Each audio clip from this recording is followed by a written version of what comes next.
Hey guys, welcome back to another episode of Wristwatch Wednesday. Today we have the Casio Wavesaver Scepter 4756. I've done a video on this before. I'll link that below. Somebody reached out via comment and said, what kind of battery does my 4700 take? And I'll be honest with you, I don't remember. So I said I would get this one out and we'll see if we can figure that out and see what a battery change on this looks like. First thing I'm going to do is remember I'm in my third hole on this adjustment and see if I can get my bracelet out now. My push pin tool seems to be a little broken, so I'm doing this the unconventional way. Let me see if I can get this one to work. I did a video on these tools if you want to keep your thumb over that, by the way, so that spring bar doesn't go flying across the room. But I did a video on these tools if you want to check that out. I'll link that below too. It's a cheap tool set to get you started. This one has 4 screws on the back, like a lot of these Casios. We're going to remove those 4 screws.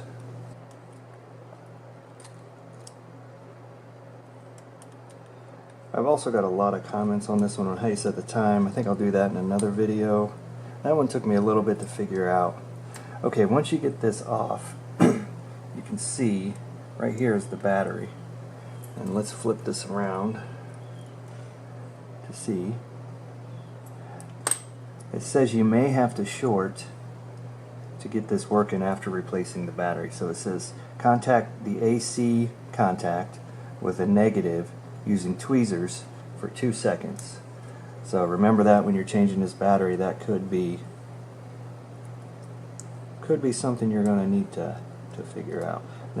Now just so you know, you may not have to take this completely off, but what this is this is a little latch right here on this side, and you've got to get a little screwdriver, push bar tool, something in there to get that latch to disconnect. And it's kind of a pain, I'm not going to lie. Let's go ahead and get that plastic guard off.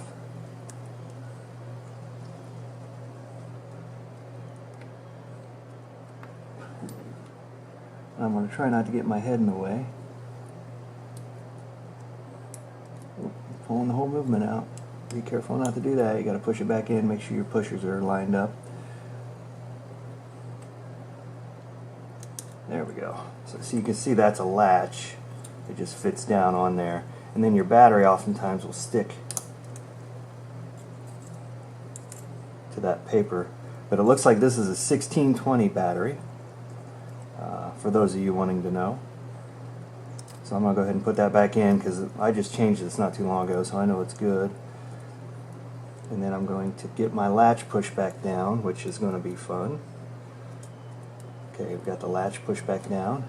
Now we're going to make sure our movement sits flat. Looks like it's sitting flat, but get our plastic piece back on and lined up. Oh, my latch came open. Let me push that in a little bit. So I pulled it out. There we go.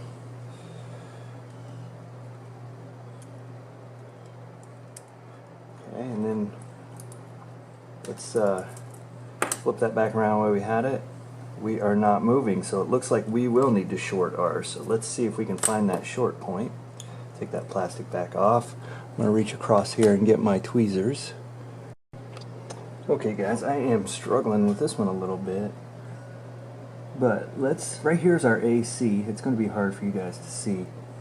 And I'm going to see if I can get this battery cover peeled off a little bit.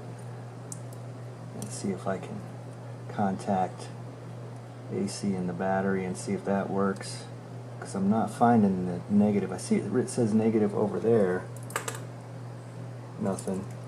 Now if you don't have tweezers, you could use, like a couple different tools, get them to touch together like that, and you do it for 2 seconds, or cross them this way, however you want to try to get that going.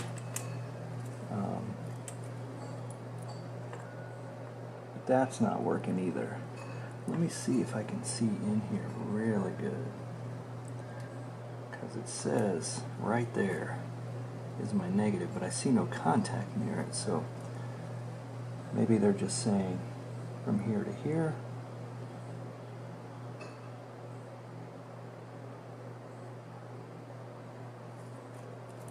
Nothing there.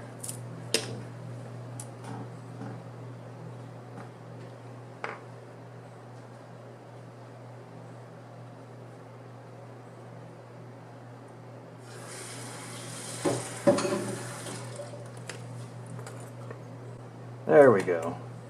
Finally got it. So it takes a little longer than 2 seconds. So what I did is I took my, you can use a safety pin, screwdriver, whatever, put it on the AC, cross it over to the metal so they both touch, and then you'll get your reset in. So let's go ahead and get this put back together real quick. We need to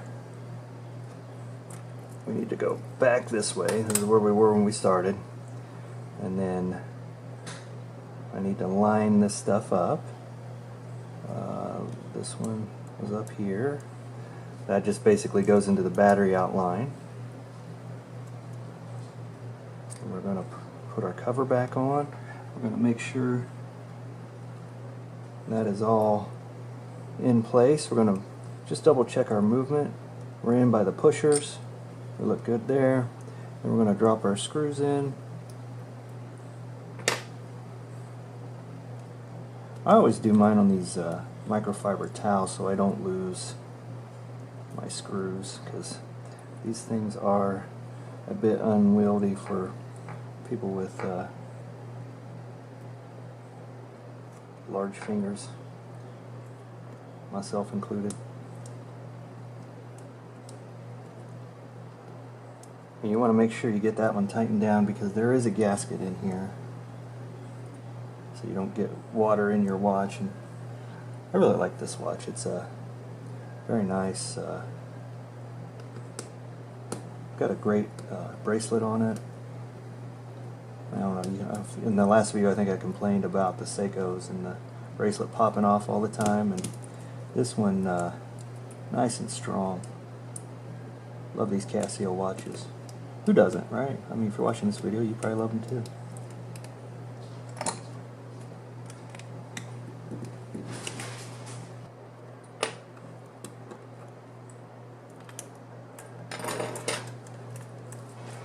And there we go, guys. We got the battery changed. We'll go through a time set on the next video. I'm going to go ahead and put my spring bar back in. It popped off on me moving it all around. I'm going to get back to my third hole there where I was with that.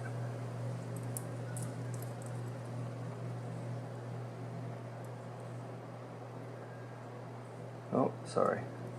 Guess it's the first hole since I took off the other one.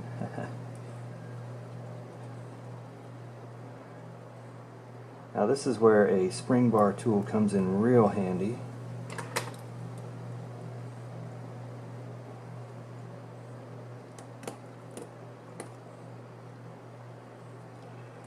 Because you don't want that popping out, because it will shoot across the room and then you'll be looking for it for a couple hours. Luckily that didn't happen on this video, but it has happened on other videos. There we go. You just got to get it lined up, and now we're back in business. Alright, next video we'll set the time. We'll get back to it. Isn't that a great watch? Specs on the video, I'll link the other videos below that I mentioned, but that's all we have for today. Just a quick one on changing that battery and doing the reset, because those resets are a little different on some of these watches. Like that one, I just had to touch the the whole metal piece, which was labeled negative, not actual 2 contacts. Other Casios is just 2 contacts. So anyway, that's where we are. Thanks for watching. We'll see you next time.